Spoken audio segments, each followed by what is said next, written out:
Assalamualaikum, terlalu zoom. Assalamualaikum warahmatullahi wabarakatuh. Perkenalkan, nama saya Nolitri Aryani. Saya dari kelas 2E PGMI. Nah, di sini saya akan menjelaskan tentang kedudukan alam semesta, manusia, dan ilmu pengetahuan dalam perspektif pendidikan Islam. Di sini kita mulai perawalannya, yaitu alam merupakan pantulan atau cermin sifat-sifat Tuhan. Alam semesta merupakan universal yang dengannya Tuhan dapat dikenali. Kedudukan manusia menurut Al-Quran adalah sebagai khalifah di bumi. Dan di sini saya akan menjelaskan tentang perbedaan Tuhan dengan Allah. Dan Tuhan di sini itu hanya sebagai status. Dan sedangkan Allah di sini sebagai Rob. Rob itu bukan kepercayaan. Tuhannya orang Islam, namanya Allah Subhanahu wa taala. Sedangkan Tuhan di sini hanya status. Itu. Kembali lagi ke topik, yaitu tujuan hidup manusia adalah untuk beribadah. Kedudukan manusia menurut Al-Quran ialah sebagai khalifah Allah di bumi. Dan di sini kita sebagai khalifah di bumi tidak boleh semena-mena berpikir bahwa kita adalah pemimpin di sini. Tetapi kita juga harus ingat kembali bahwa kita harus beribadah dan kembali kepada Rabb kita, yaitu Allah Subhanahu wa taala, untuk beribadah, melakukan hal-hal yang baik. Karena kita di sini itu sementara, tidak selamanya. Dan tujuan kita di sini itu untuk beribadah dan juga untuk menabung amal di akhirat nanti. Seperti itu. Seperti yang dikatakan Daulay Haidar Putra dalam pandangan Islam, alam semesta merupakan bahasa dari tidak ada menjadi ada. Allah lah yang mengadakan. Oleh karena itu, Allah disebut Khalik dan alam semesta ini disebut dengan makhluk Allah Subhanahu wa taala. Dan di sini juga Allah Subhanahu wa taala berfirman, "Wa ma khalaqtul jinna wal insa illa liya'budun." Tidak, dan artinya yaitu aku tidak menciptakan jin manusia melainkan agar tidak beribadah kepadaku. Surah Az-Zariyat ayat 56.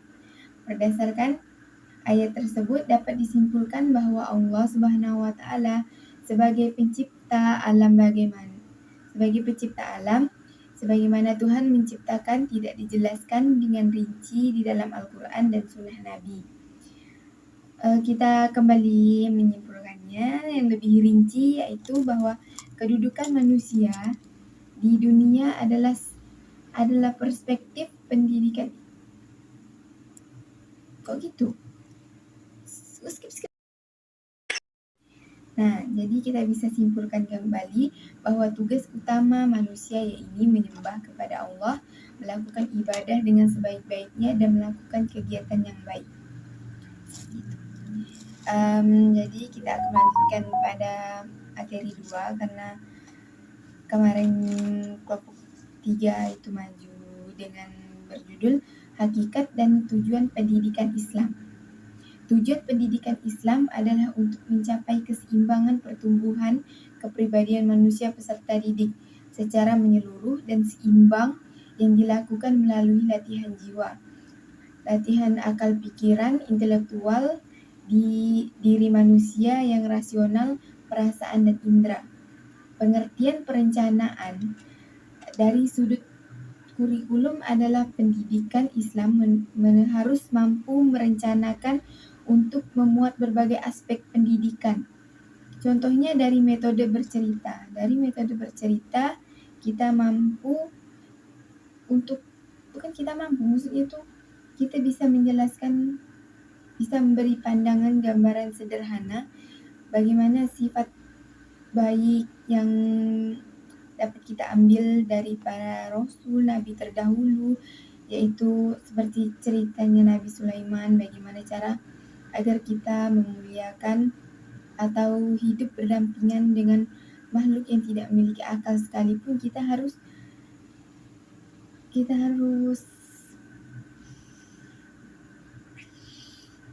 kita harus saling menghargai bahwa mereka juga adalah makhluk ciptaan Allah sama seperti kita. Dan bisa juga melalui metode diskusi, tanya jawab, atau metode hukuman. Pendidikan memiliki arti transfer ilmu dan generasi suatu generasi lainnya, baik itu berupa nilai maupun kebudayaannya. Pendidikan sendiri berasal dari kata didik yang berarti imbuhan pe dan an. Jadi pendidik itu kata imbuhan buat pe dan an, jadilah pendidikan. Pendidikan adalah bentuk usaha pendewasaan seorang berupa mengubahnya sikap dan tata laku seorang melalui pengajaran atau pikiran. Dalam pelatihan tersebut dapat dasar dari tujuan Islam perspektif pendidik anak menjadi pribadi yang berakhlak. Jadi pendidikan Islam itu tidak memandang usia, tapi kita bisa menanamkan dari anak usia dini dengan cara mengenal cerita sejarah-sejarah seperti tadi, mengajarkan fikih dari yang dasar-dasarnya, mengajarkan najis-najis dari yang dasar-dasarnya, puasa, mengajarkan itu mahram kita dari mana-mana saja, itu bisa diajarkan dari dini. Bahkan mu'alaf juga bisa dibilang belajarnya dari dasar.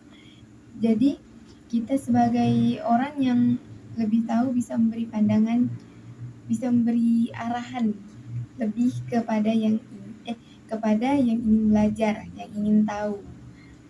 Nah, seperti itu. Dan kita simpulkan bahwa tujuan pendidikan Islam ini sederhana, yaitu mendidik seorang agar menjadi pribadi yang utuh secara rohani dan jasmani karena ketakwaan kepada Allah. Pendidikan Islam sendiri diharapkan dapat melahirkan manusia yang berguna bagi dirinya sendiri maupun bagi orang lain, tetap dalam ajaran yang telah ditetapkan dalam Islam. Jadi sekian penjelasan dari saya. Memang agak gagap Pak, nervous Pak. Ini baru 2 kali dikasih tugas buat video, jadi tuh agak susah. Cara ngomongnya masih banyak yang kurangnya Pak, banyak sekali malahan Pak. Jadi tuh masih lihat buku juga Pak, maaf Pak Imam. Jadi memang susah Pak.